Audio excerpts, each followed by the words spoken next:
This episode is brought to you by Dime Media. Love supporting local, but looking to save? I've got the solution. Introducing the 2025 CNY Women's Network Members Card. This is your passport to exclusive year-round savings at over 35 amazing women-owned businesses across Central New York. Whether you're grabbing coffee, booking a spa day, or shopping a local boutique, using your members card means more than just discounts. You're empowering women, strengthening small businesses, and building a thriving community one purchase at a time. Want to see all the offers and partner spots? Head to cnywomensnetwork.com/members-card or click the link in our bio. And here's the best part.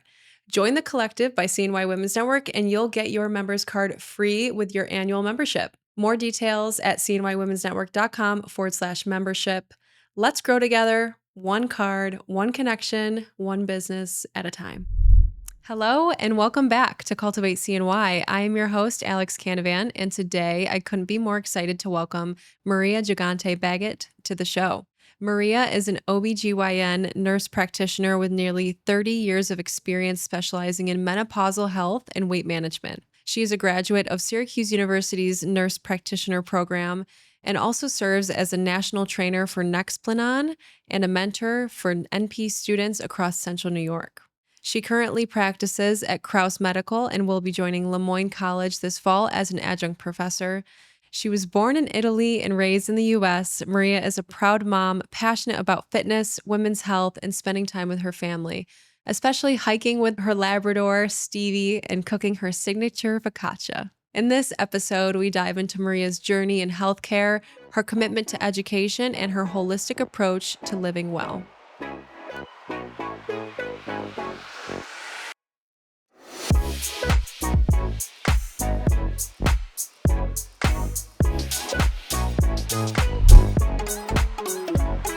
Maria Gigante-Baggett, welcome to Cultivate CNY. Thank you for having me. I'm really excited for this conversation today. Haven't had one quite like this yet.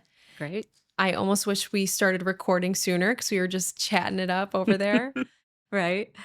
How important is our hormonal health as women and why? Well, the two main hormones that everybody talks about are estrogen and progesterone. And the reason why hormone balance is so important is because we have receptors of estrogen all over our body. From head to toe, there are estrogen receptors there.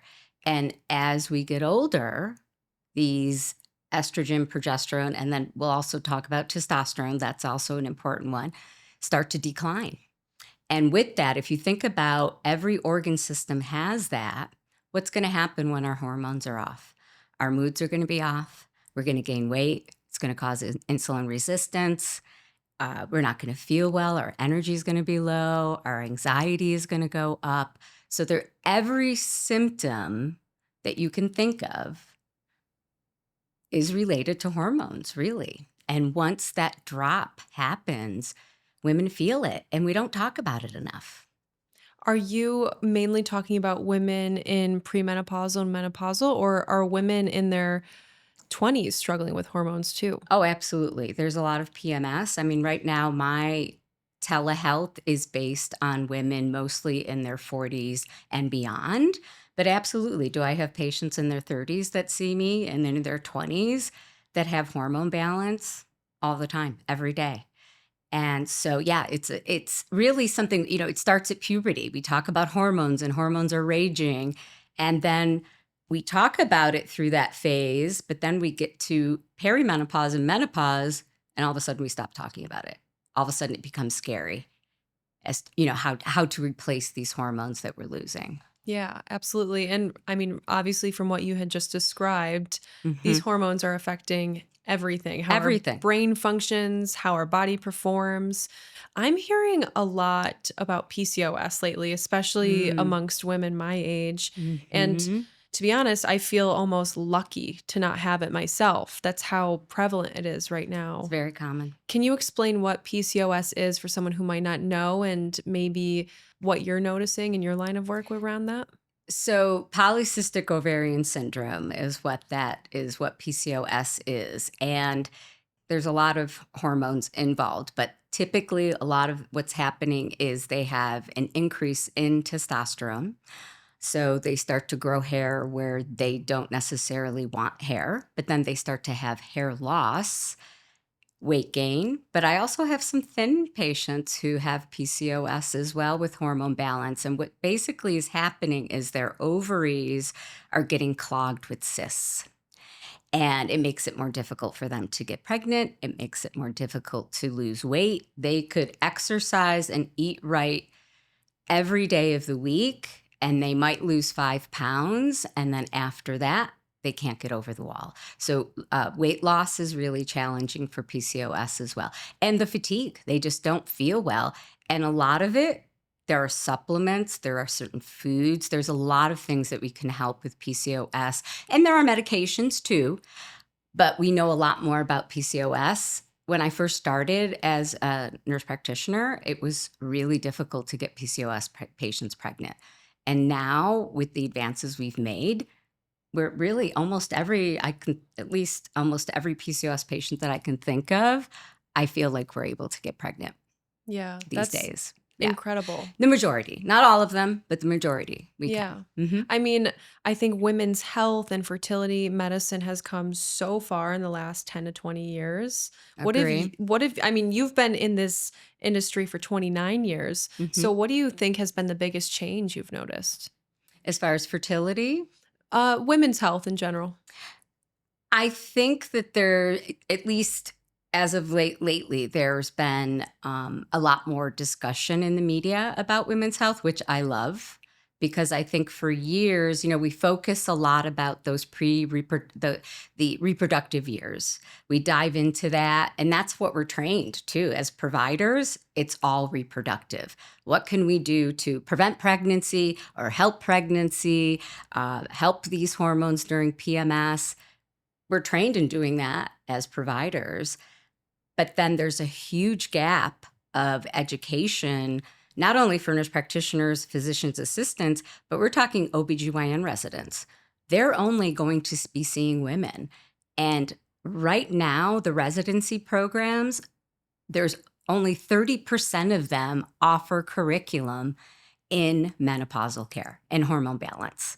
Ask any OBGYN, including the doctor that I currently work for now. He's definitely an advocate of hormone therapy, but he even says, I don't know what to do with them. So what does he do? He sends them to me, which is great. He's supportive of it, but he knows that, this is my specialty. And so a lot of I even get in-office referrals from people because they know that, I've done that extra studying, going to conferences, reading articles, listening to, peers, people who are, leading in our industry of OBGYN. Yeah, and you guys are doing really important work. What is your favorite part about your job? The thing I love the most, especially because this is such an intimate practice, I take care of women from when they are out of high school or in high school, all the way to them getting married, having babies. Some patients that I'm caring for, I took care of when they were in utero. And so now I'm taking care of them as adults and they're having children. So I love seeing this progression of, where they started and now where they are. And the fact that I can help them through every phase of life. If you could give any advice to a woman in her late 20s right now, Mhm. particularly around her health and protecting her health in the future, what would you tell her to do and prioritize? Definitely her health is and self-care. And I think we're better about self-care these days than we used to be. But eating healthy, eating whole foods, staying away, we're a fast food society. And I'm not saying we should never eat out, but the 80% of our food should be food that we prepare ourselves. And then the rest, obviously, eat whatever you want. It's a party, you're going on vacation, do what you need to do. But really eating whole foods, exercise. Obviously, I'm a huge fan of resistance training. I think it's so important. And now there are so many studies linking muscle mass to longevity of life. It even helps our brain function. They say, and leg strength is huge. Leg strength. Yeah. Leg day is my least favorite day. Yeah, so see, you shouldn't be skipping leg day. I don't, but boy, I have to mentally prepare for that one. I know. Well, they're hard. Yeah. They are, especially where we're going at Delta. They're really hard. Well, let's dive a little bit more into resistance training, would you say? In the beginning of your career, would you say that there was little to no resistance training encouraged for women? 100%.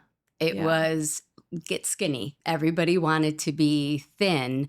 And I love seeing this trend of strong versus skinny.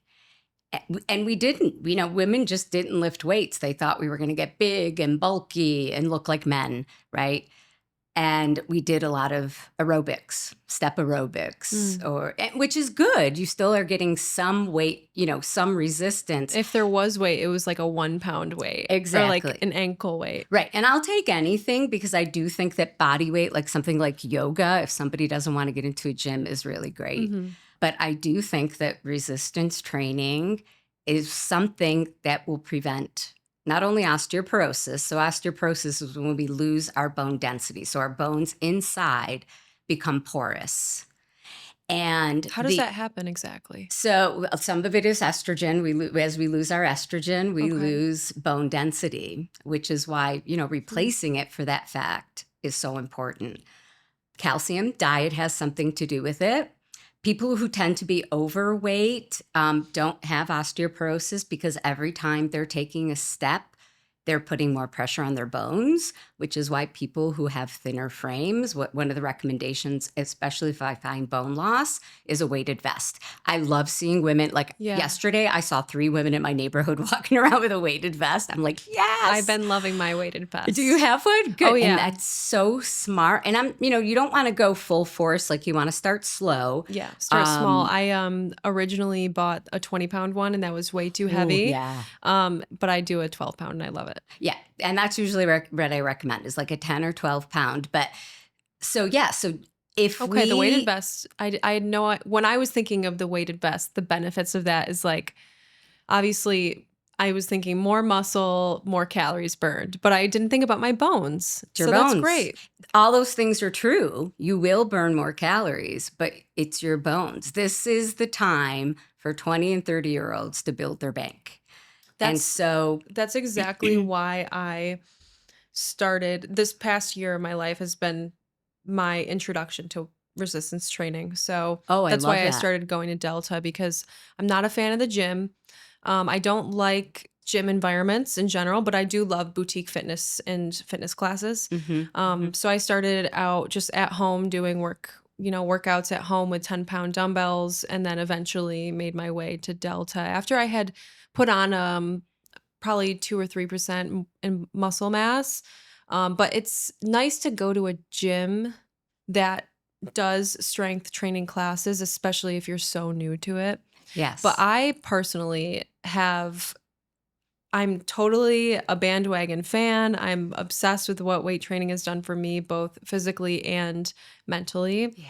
And before I got into that, I was really just heavily into hot yoga.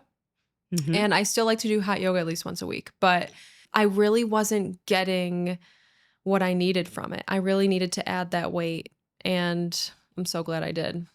And once women do, what happened? You kind of get hooked, don't you? So, physically, I think the mental, emotional, and like spiritual benefits outweigh the physical benefits. But I will say I feel so much more snatched. I am the most toned I've ever been in my life. Well, we get great instruction there too. And we get a good variety because we get a little bit of cardio, which we still need cardio, but we don't need as much cardio as we thought we did. Well, yeah. And now I'm hearing, because I'm just obsessed with wellness content, but I'm hearing from everyone that they don't even do cardio anymore. A lot of people are just strength training and walking. I think it's important to challenge yourself though, and to, really push yourself. And that's what they do at Delta, is they're very much of that. They're going to push you to your absolute limit. They know. And it's nice because what I've told people about Delta is if you're if you are in the season of getting in the best shape of your life, if you are in a mindset of I only have so much time in the day and I want to know that whatever I'm doing for working out is going to give me results, Delta is the place to go. It is by no means it is not easy, and No. it's truly like I am sore 80% of my life now. But like So it's true. because I'm in this season of putting on muscle mass, losing body fat, and getting into the best shape of my life. Eventually, I'm not going to be sore every day of my life, but it can be a little overstimulating to be sore all the time. I Oh, will say that. absolutely. But the instruction is good. They really do know what they're doing Yeah, there. Let's I've be told clear. them that. I'm like, Mhm. there's something special here. I can't quite put my finger on it because they've also done a really great job at attracting an awesome community. And that's another thing that I love is the community. But another thing that I love about just weight training in general is just how powerful I feel. And people say this all the time. Oh, it made me so much more confident. Mhm. But yeah, I mean, that's exactly it. There's this amazing type of confidence that comes from doing things that are really hard Yeah. and doing things It's that you true. never thought that you could do. For Agree. me, lifting heavy weights. Yeah. And I still am the type of person that will always opt for the lighter or lightest option while I'm there. But lately, the instructors have been trying to get me to grab some more weight. And they're like, no, no, no, you're grabbing 40, put down the Push 30. yourself a little. And it's just nice to have that push because I don't think I'd push myself otherwise. I agree with that because you talk about, that mental health. I mean, there's studies that prove that exercise acts like a small dose of an antidepressant. And it only takes 21 days to form a habit. And if I can get patients to do that, even my weight loss patients, so my telehealth also involves weight loss. And I'm always telling them, what good is it losing all this weight if we don't have the muscle to support our bones as we get older? We're still not going to be able to move if we don't have enough muscle mass to support that. And so yeah. And once I get them to start, they love it. They love it. Yeah, and it's like a little short-sighted to just say, I'm going to lose the weight so I can live longer. It's like, if you're going to live longer, that's amazing, but don't you want to live happier as well? Healthier. So it's that quality of life that muscle Yeah. The adds. aesthetic part is the bonus, is what I always Yeah. say. It's everything else that you get from it. And that confidence, like you said, that self-esteem boost. I don't know where it comes from, but it's there. I know exactly what you're talking about. Yeah, Yeah. and it's truly like I think there was a point in time where I was convinced if I lifted weight, I would get bigger. Mm-hmm. But I've just kind of my body composition has completely changed and Your generation's killing it, is all I can say. I look at some of these girls and they are young and they're getting up at 5 a.m. and working out as hard as they're doing it. Mm. You guys get it. Yeah, and people like to say we don't like to work hard. What's up with that? Well, but I'm also I don't want a 5-day work week for you guys either. I'm all for a shorter it's work truly week impossible. as well. Like I don't think I would be able to invest in my health and wellness and fitness as much as I do if I worked a 9 to 5. Yeah. And that's just the sad truth. So It I is. am fully aware of my privilege. Mhm. But the thing is hey, I'm going to take advantage of that because Yeah, the absolutely. women that came before me never put their health first and never put themselves first. And, Exactly. We're getting better at it. it's like, I mean, you've seen too firsthand how these issues have impacted your family. They've impacted my family. Yeah. Now that we're on that, let's talk about heart disease because that Mhm. is the number one killer of women. Exactly right. Not breast cancer. The advances we've made in breast cancer are amazing, but that's a big issue when it comes to hormones and breast cancer because the leading cause of death in women is heart disease. And as we lose those hormones, estrogen, progesterone, particularly, mostly estrogen, our risk for heart disease increases. which is why, again, leading cause of death in women is heart disease. And so if we're not having this conversation with women, like a lot of women don't even know that. If we're not having this conversation with women and not at least offering them the opportunity to maybe replace a little bit of that hormone. And remember, we're using doses that are a fraction of what's in the birth control pill. So even if patients didn't tolerate the birth, because I get that a lot, and there's a lot of no's for birth control pills after the age of 35. Like if you're a smoker, if you have high blood pressure, you can't be on you can't be on estrogen.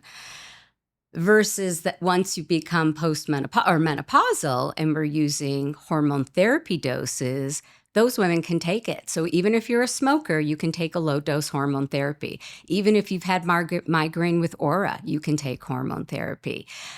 Whereas birth control pills, we couldn't do. No-no. And so yeah, that's a conversation that we often don't have with women. Where do you think the hesitation comes from around hormone replacement therapy? Well, a lot of it really stems way back to we've got to go back to 1998 because there was a study, it was called the WHI study, the Women's Health Initiative. And what happened is first of all, they used hormones that were synthetic. They were not really bioidentical, like what our own body would be producing. So that was one major flaw. The average age of the woman in that study was 61 years old, and that's typically not when we should be starting hormone therapy. And then what happened was when they had two different arms. There was an estrogen progesterone arm, and then the women who had had hysterectomies because they don't need progesterone were only taking estrogen. And what they found by the time they got to 2002, they halted the study. They had a press conference even before the data was analyzed, and they said women have a 25% increase of getting breast cancer.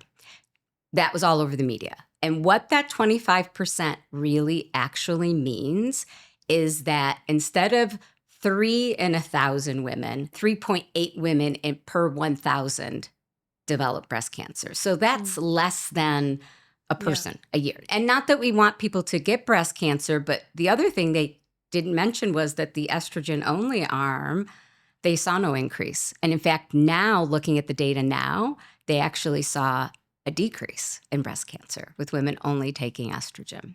And so there's a huge fear based on that if you take hormone therapy in your perimenopausal or menopausal years, that you're going to get breast cancer. And the reality is you're more likely to get heart disease and die from a heart attack than you are in getting breast cancer. Yeah. What about testosterone? I mean, this is kind of like everyone's like afraid to talk about it or use it, if you will. What are your thoughts? That's definitely the missing hormone. So estrogen will help like all of your symptoms in menopause, which is hot flashes, night sweats, middle weight gain, brain fog, decreased libido to a certain extent. But a lot of people don't talk about testosterone, and testosterone is not only for libido and improving libido, but it can help with energy. Mm-hmm. It can help us build more muscle mass because we lose muscle mass. Are you ready? As early as age 30, we lose 8% of our muscle mass every decade, just naturally without doing anything. And guess what it's replaced with? Fat. So another reason to be doing resistance training because we're losing that muscle mass. So if you think about it, every year we're losing that. This is why women, as they get older, can't move because they don't have enough muscle to support their body to move. And so testosterone can help with that. And we use really, really small doses in women. It's hard to find a practitioner that will dive into it, but we're out there. I'm one of them. Obviously, there are others that do it. These are doses that we're using a pea-sized amount daily to our shoulder versus a full pump of what the guys are using. We don't have a testosterone preparation for women, so it has to be an off-label treatment. Mm-hmm. But as providers, we're always doing off-label treatments. It's not new to practice for us. And to see the transformation of women after they come back into my office after 3 months of therapy, it's so rewarding to see how you have changed their lives. Yeah. Today's episode is fueled by our newest collaboration with Project Lean Nation Syracuse, and it's called Lead Her Fuel. We've built this limited edition protein shake to celebrate National Women's Small Business Month and the women leading across central New York. The flavor profile is light, bright, and not too sweet, just the way I like it. And we've got some dragon fruit, strawberry, pineapple, plus your choice of plant-based or whey protein. I'm a whey protein girl myself. And you cannot forget the watermelon aminos, which will help you feeling strong and more focused. If you're ready to try it, you can head to Project Lean Nation Syracuse in Camillus now and ask for the Lead Her Fuel protein shake. You can grab one for yourself or treat a colleague who's been crushing it. This is your sign to lead boldly, fuel wisely, and get the Lead Her Fuel protein shake today at Project Lean Nation Syracuse in Camillus. All right, back to the show. How early do women start getting hormone therapy? It depends. The majority will start in their 40s and 50s. You do not want to start hormone therapy once you've stopped your cycles. If you've gone 10 years beyond that, so if it's been 10 years since your last menstrual period, we can't start hormone therapy. And the reason for that is because you run the risk of heart disease already setting in. And you don't want to make things worse. That was the problem with the WHI study. The average woman was in their 60s. Heart disease was already there. And then we threw hormone on it. It was almost too late for that person. Really, it needs to be started earlier when they're symptomatic. And so in our 40s is when we become symptomatic, typically, with all of those symptoms that we just described. And they're still having cycles. And so people think, oh, because they're still having a period, we can't replace them. And that's not true. We can. There is a method that we can use and it actually makes their cycles lighter and shorter with using progesterone or cycling them with progesterone and then using estrogen every day. And how does, weight and body fat percentage affect these hormones? Because I will say this, one of the things I've noticed, so over the past 8 or 9 months, I've increased about 6% muscle mass and I've lost about 8% body fat. So that's amazing. What I've noticed since losing body fat is that my period is different. Yep. It's significantly shorter, significantly lighter, and painless.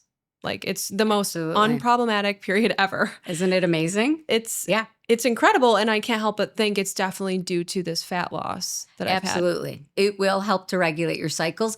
There'll be some irregularity to cycles when you lose weight, gain weight, all of those things. Yeah, and it is all hormones. And the majority of it, it definitely, you will see improvement with any type of exercise, really, but definitely weight training for sure, because our muscle is our fat burner. So if we want to burn fat, we have to build more muscle. And one thing I forgot to mention and what we could be doing in our 20s and 30s, because I know before I started tracking protein, I wasn't getting enough protein.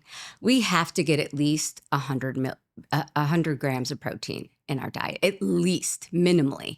Someone who's weight training probably needs more.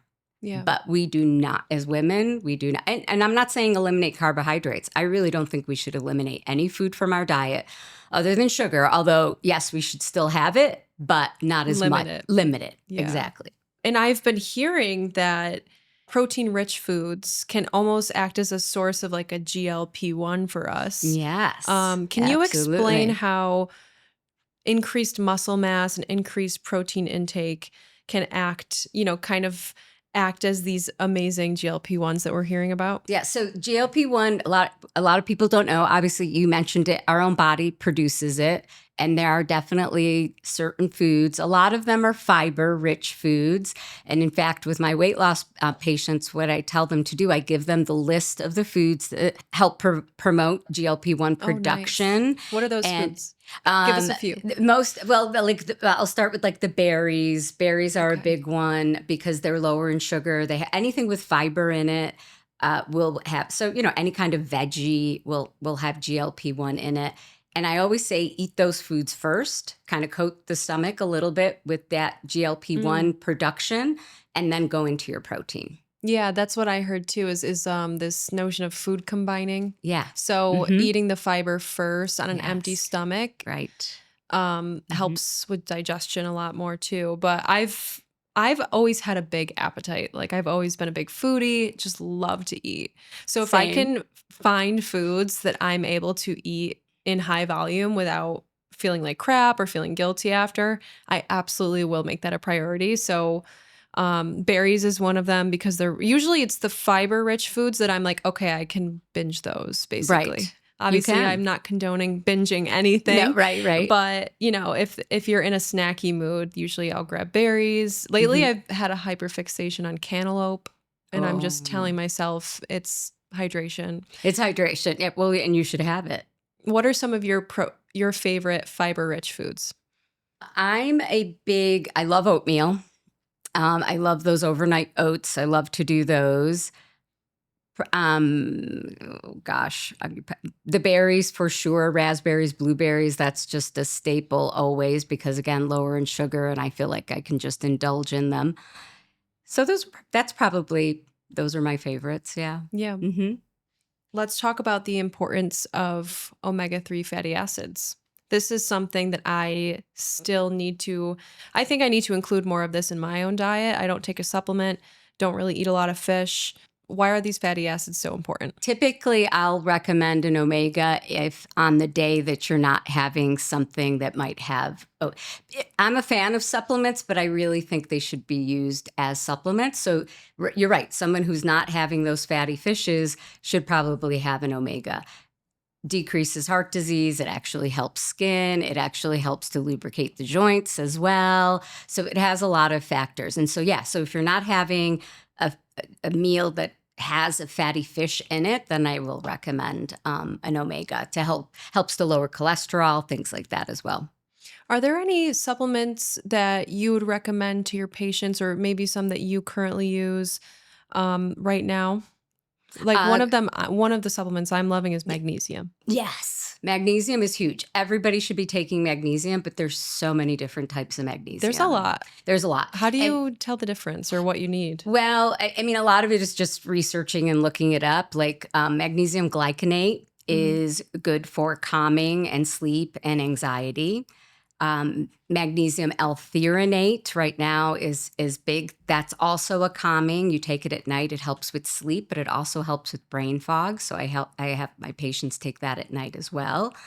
Um, and then there's magnesium citrate or milk of magnesia, right? Okay. Those are to help kind of, they help move your bowels and things Okay. like that. So usually I'm recommending the glycinate or the L-threonate are the two that I recommend.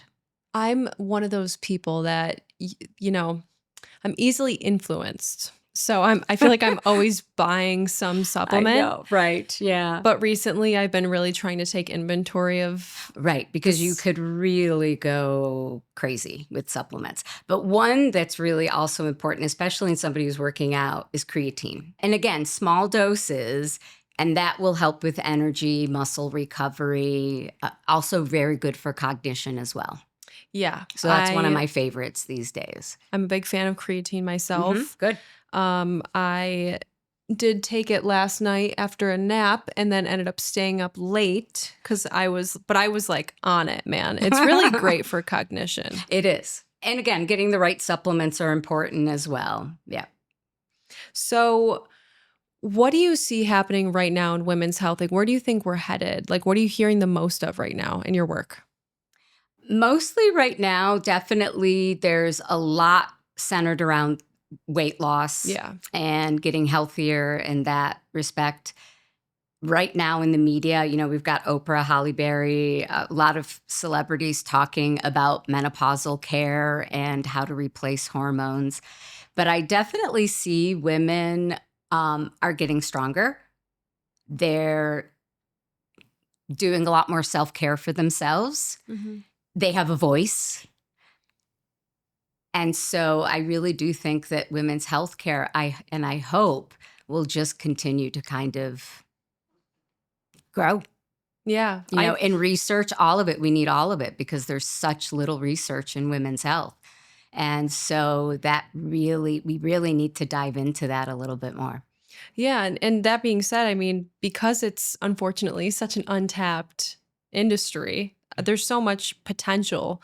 I think especially for people like you that's able to actually help women in their health. Yeah. So you're primarily focusing on telehealth right now. You don't see patients in I office? do. So right now I work for Crouse Medical Practice, OBGYN, Mhm. and I work 2 days a week in office, Monday and Tuesday. Okay. I kind of came up with this idea last summer about, during COVID, we did so much telehealth. We saw like how effective it could be.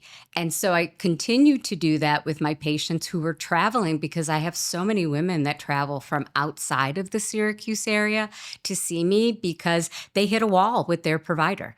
Again, we talk about residency programs not offering this curriculum and they just don't know what to do with these women. And so Mhm. I came up with this idea to do a telehealth service where not only could we make it convenient for our local patients who are, juggling family, careers, so on, I can do these visits from anywhere.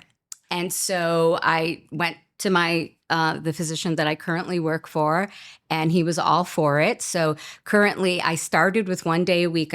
So finally, we got it from last summer. We got it all put together.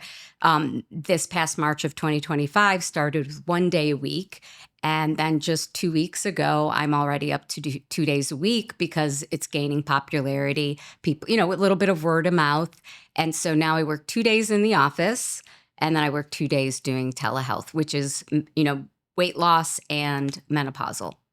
Perimenopause, menopause, but I will do PCOS too. I will do anxiety. I can do anxiety over Mm. telehealth as well. I get them started and then we get them into the right path because uh, getting somebody to help you to do anything mental health in this area, most people will hit a wall as well.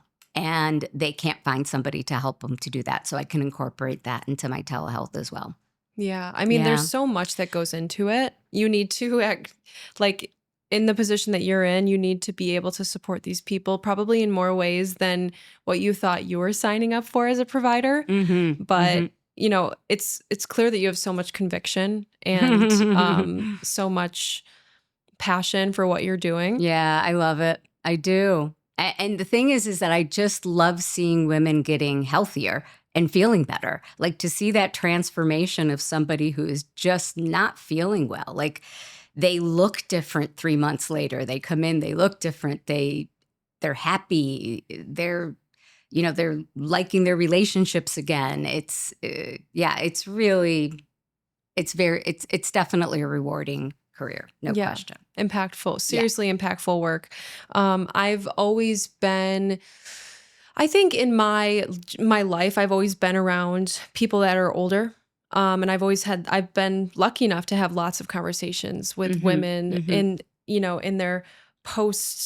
their in their menopausal years, and I've been able to hear about these things, but I couldn't help but notice that conversations just weren't happening enough. And, something that I am really passionate about is being able to have open conversations like this so that women Mhm. my age or younger than I don't have to grow up with this fear or shame around Right. menopause. Yeah, there's a huge stigma around it because a lot changes and we change Mhm. for sure because these hormones are declining. And actually, they're going up and down. Like some days you'll feel great. And then a week later, it's like, oh my God, what happened? I feel terrible again. So it really is like nothing you will experience, and it will affect all of us. So even if you're a man, right? This is your wife, this is your sister, this is your cousin, this is your friend. Someone you know is going to go through this. And women are the fastest growing population, but yet we're not taking care of them after they're done having babies. We like almost forget about them, Yeah. which, obviously doesn't sit well with me. But even before I became, perimenopausal or menopause, now I'm postmenopause, I still had this passion. I saw the transformation before my eyes, somebody coming in feeling terrible and then really changing their life and their relationship. Um, It's so interesting, and now I can't remember what the percentage is, so don't quote me on this, but I want to say 60% of divorces happen between the ages of 45 and 55, something like that. Yeah. And women will say they don't feel supported during that time. Yep. So that's heartbreaking. Yeah. If you think Yeah, about it. It's a exactly. very, and that's the thing for me is what this lack of conversation around menopause, perimenopause, just these changes that women do go through and how their lives are affected by them. The fact that we haven't had these conversations has ended up creating more loneliness for women. And it's the loneliness that so true. is so detrimental to our relationships and our health over time. Right. But that's why I was so excited to have you on today and we can talk about this. For the woman that's in her 30s that has struggled with her hormones for quite a while and has not felt good for years, but wants to kind of, take control of her health. What do you think the next step would be for her before she were to consider hormone therapy? What would you advise her to prioritize?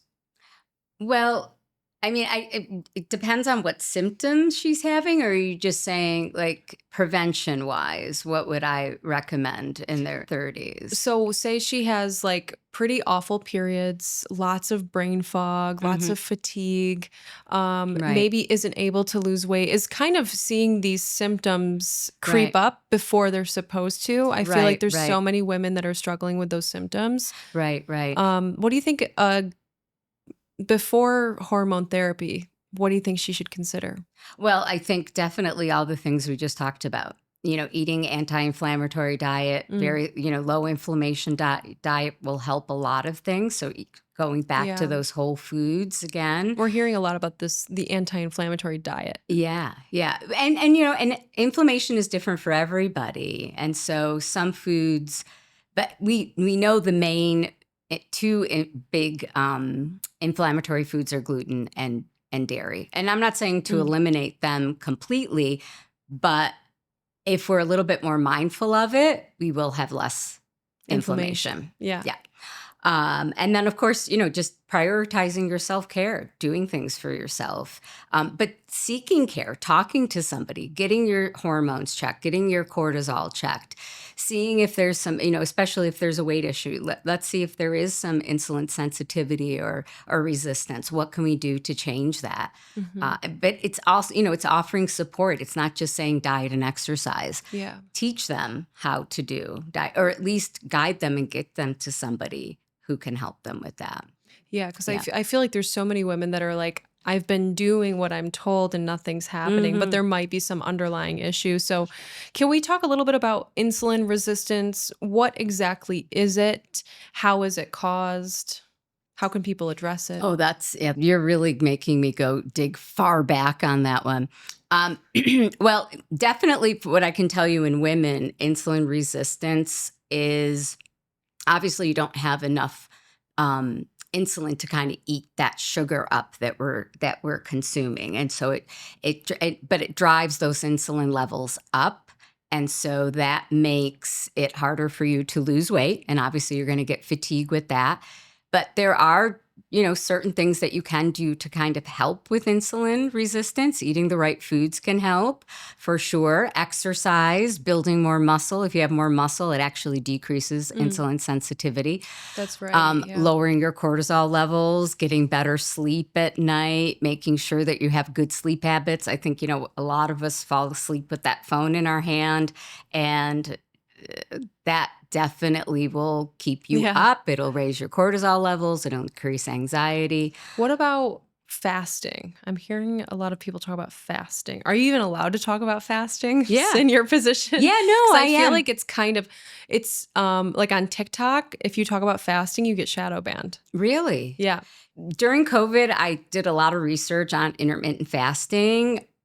And it's not for everybody. And honestly, I think for some women, it can backfire on them. That's what I've heard is there's some doctors that are for it, some doctors that say women should never do it. So I've found that to be a very confusing topic. Yeah. And so it really depends on the patient for me, because sometimes I will recommend intermittent fasting to them, but the majority of the times I'm not. Okay. And I'll tell you why. There's just no way if you're only eating in a 6 or 8 hour eating window. And granted, the reason why you're losing weight is because you're dropping the calories too much. You're not getting enough protein in your diet. And that there's no way that you can get enough protein in that small window. And if you're not getting enough protein, you're not going to burn fat. You're not going to burn fat. You're not going to build muscle. You need that protein, right, to build the muscle, and then you're not going to burn fat. And it's honestly, it's not sustainable either. For most people, it's not sustainable. I would rather see people eating the foods that they like to eat, right? And the majority of them being whole foods, and then the other 20%, picking that, whatever it might be, that cheat meal that you want for the weekend, but trying to really stick to a healthier diet the majority of the time is what I usually recommend. Yeah, that 80-20 rule is... Yeah, and it does work because it has to be sustainable. And I just feel like sometimes the fasting just doesn't work, and then it backfires on you. Oh, yeah, especially if it's done incorrectly. Right. But for some people, it works. And I have some patients doing it, and it works really well for them. Yeah, I think it just depends on what your goals are, from what I've heard at least. Right. I've heard it can reset your taste buds or something really really weird like that. I guess, I don't know, your tolerance for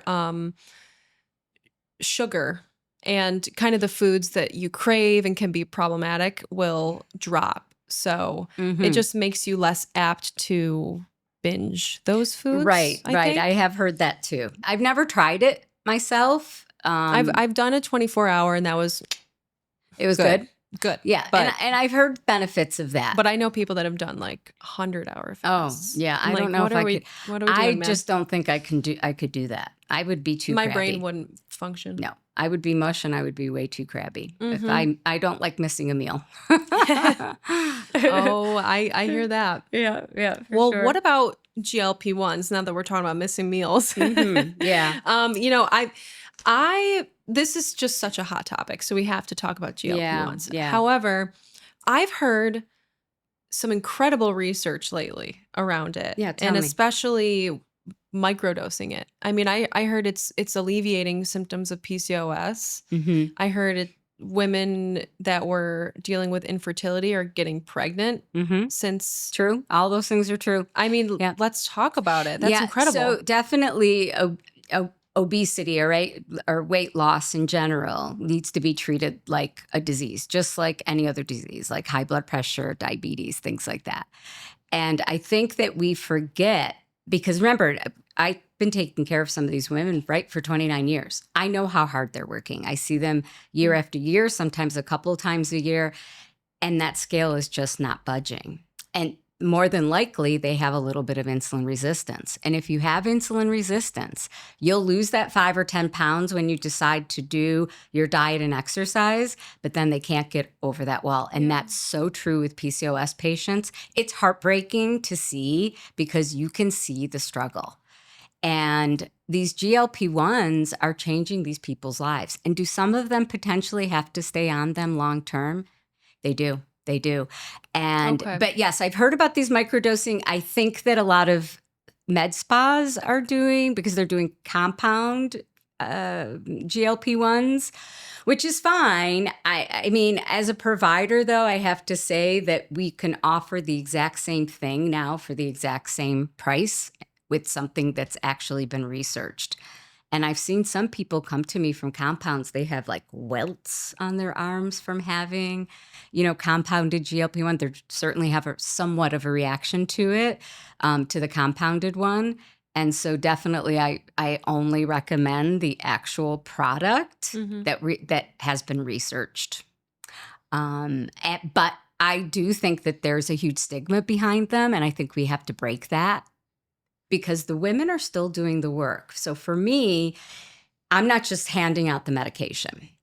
We have a conversation about protein and nutrition. I actually figure macros for them. I tell, we go through MyFitnessPal or ParrotPal, how to track it. I give them some influencers that have great, you probably see all these great high protein meals that taste really good, but are lower in fat, higher in fiber, and have more protein in them. So I really try to get them to change their habits while they're on it. And if I can get them to start resistance training, it's baby steps. We start with, just walking initially, and then it's encouraging them to start some weight training or some exercise. Even if it's yoga, even if it's jumping rope. Jumping rope actually improves bone density. They say like 20 to 30. We do way more at Delta than 20 to 30 jumps. But I just got a jump rope so I can jump rope at home. Oh, and that's something that somebody can do. Exactly. There's another thing that you can do at home. I hadn't jumped rope since like the 6th grade before I started going to Delta. And it was so you were, like, humbling. It was so humbling, so embarrassing. Because like, first of all, like people of all kinds, all walks of life go to Delta.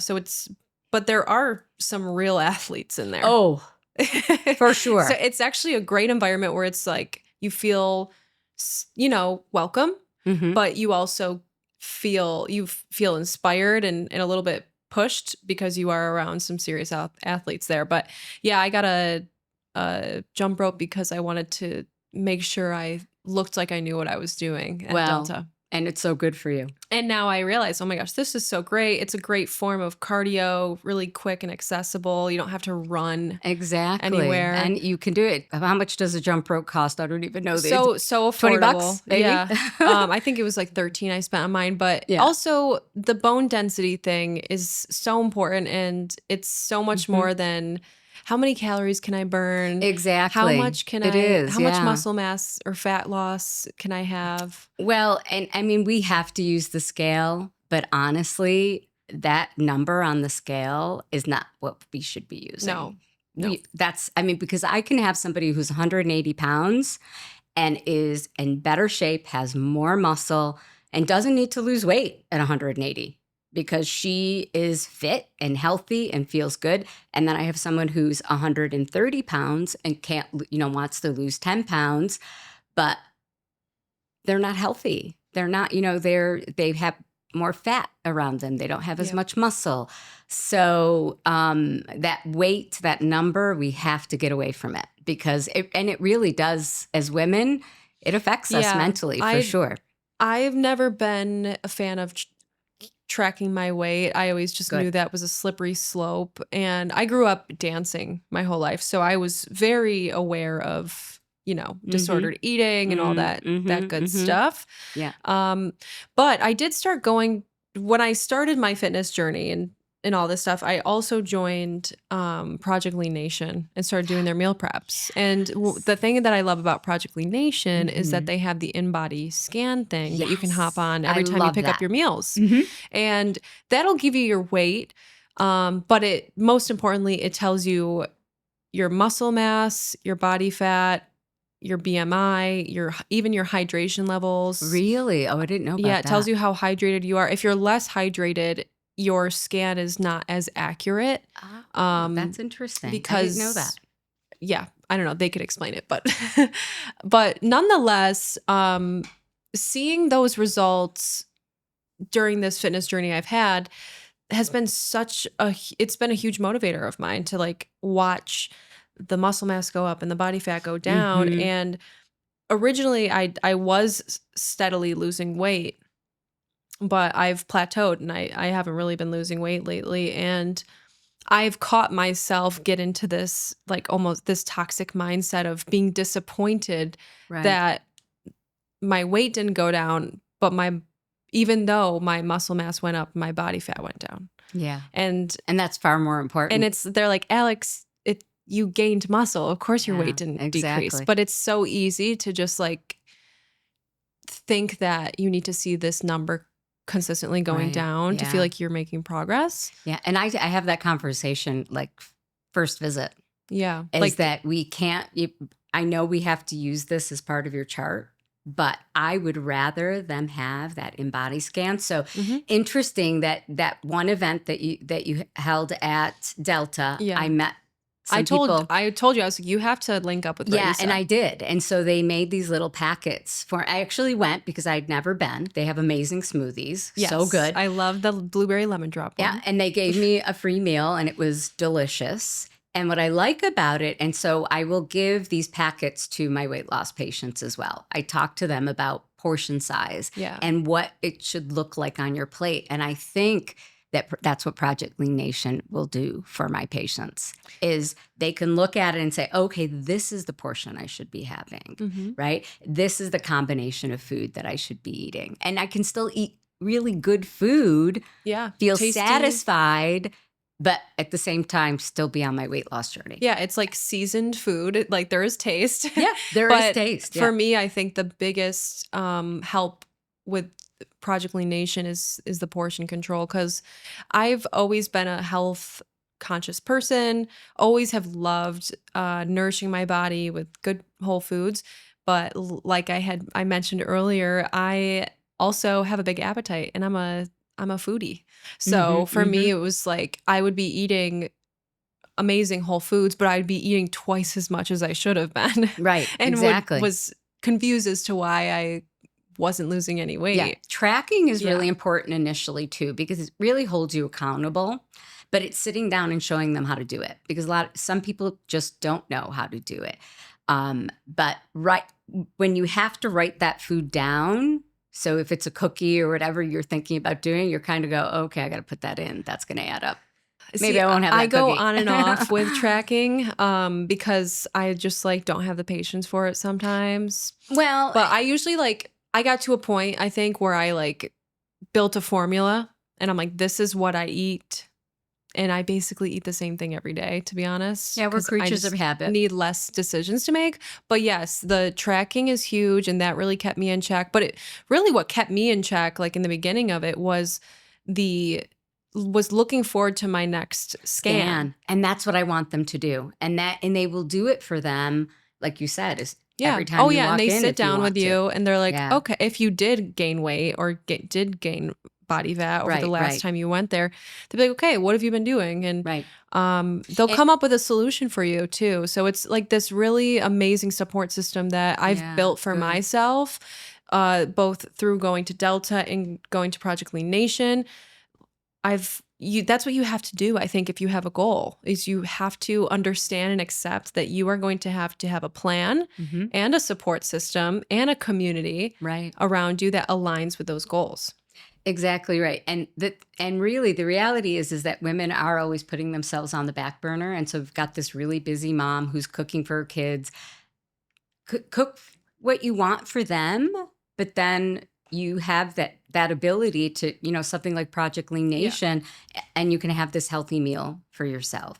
And it doesn't have to be every meal. So typically I'm like, breakfast, we're pretty good about. Or if they're doing intermittent fasting and if I have a breakfast skipper, then those are the people that I might think about at least doing like a 14-hour fast for them, and then opening their window at like 11 o'clock and then going into lunch. So they're really good about preparing their lunch, but then it all goes haywire but when they get home.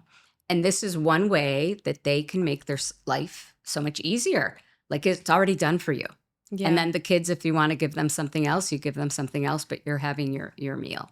That was the real driver for me originally when I joined was I don't have kids and I really but just running a business is like. Exactly. You're so busy. It's same thing. It's enough. And so not only did I need more time to dedicate to my business, less time dedicated to grocery shopping and cooking and cleaning, but I also just needed less decisions to make. Like one of the most overwhelming parts of eating healthy for me was always like, great, I just spent 2 hours cooking, cleaning, eating. Now what do I make tomorrow? And it's just this constant next decision to make. Yes. I mean, I feel like this has become an ad for Project Lean Nation, but I mean, I couldn't say enough good things about it. But anything to make them more successful in this journey. And I'd rather them spend, and they're worth it. So it's like, oh, but it's too expensive, but you're worth it.